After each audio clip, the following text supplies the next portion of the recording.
The truth is not what you want it to be. It is what it is, and you must bend to its power or live a lie. Miyamoto Musashi. And for us, of course, the truth is accurately following price movement. And if you cannot do that, you quickly learn that you need to get better, because in the market, you cannot lie. The market will find you out. You will not live very long.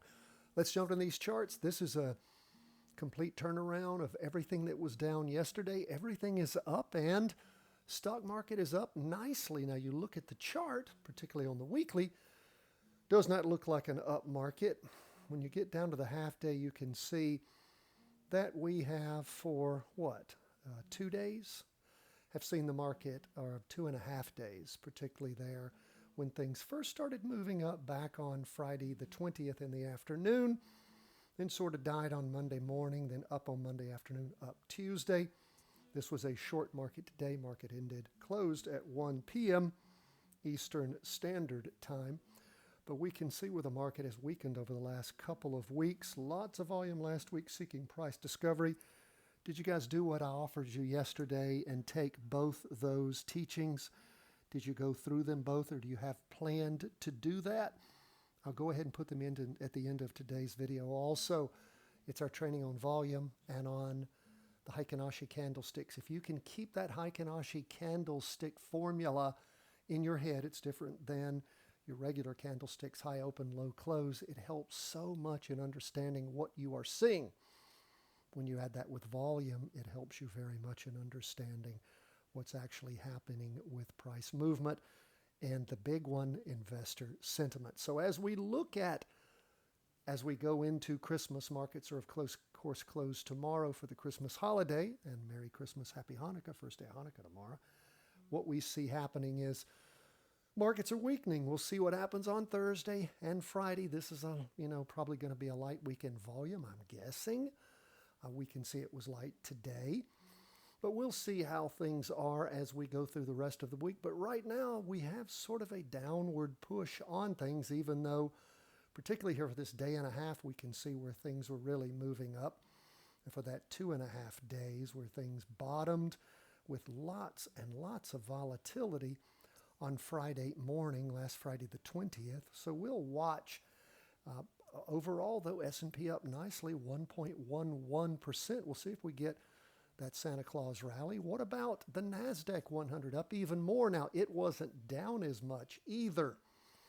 We can see these two down candles on the 2-day chart. That was the 17th and 18th, last Tuesday, Wednesday.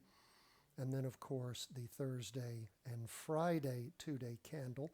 And then we have a green spinning top right now for the Monday, and then short Tuesday candle showing some indecision with a good bit of volume. So we'll keep our eye on things and see how this goes. Sort of a sideways slide we're seeing.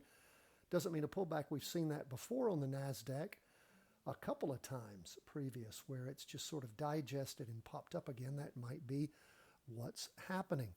We can see, though, even with the up today, we've not gotten where we were previously on the weekly trend line on that half-day chart. Now, if we did try to update, you see that we would just get totally flat.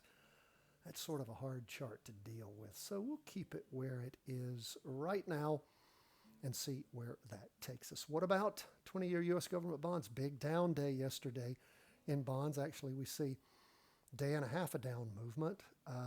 Was down in the morning. And then what happened in the afternoon? It popped up a little bit to end the day up 0.42%, though still strong downward pressure on the weekly and the 2-day chart. What about gold? Gold, again, also has downward pressure, particularly after that classic turnaround we saw in gold. We had the interim high with decent volume on that week beginning Monday, the 28th of October, followed by the red spinning top, the telltale sign of down movement back on November the 4th, the week beginning then. Then a big down week that next week that allowed us to take profit of one time the 2-day ATR. And then sideways, we had that week beginning the 9th of December where it tried to pop up, and then gold rolled back over, heading down. So we'll keep our eye on gold, up a little bit. It's the smallest gainer for the day, so still a lot of downward pressure on it, as we've been talking about for many weeks now.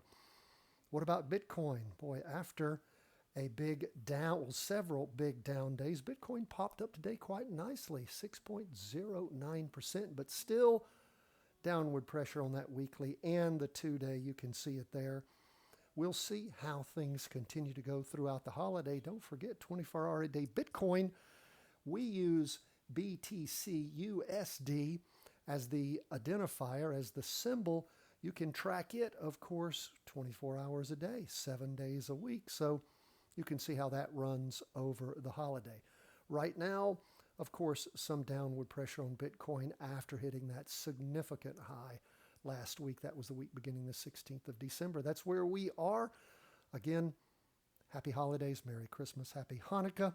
Markets are, of course, closed tomorrow. They'll be open on Thursday and Friday. God bless, my friends. All the best from the whole team at Charting Wealth.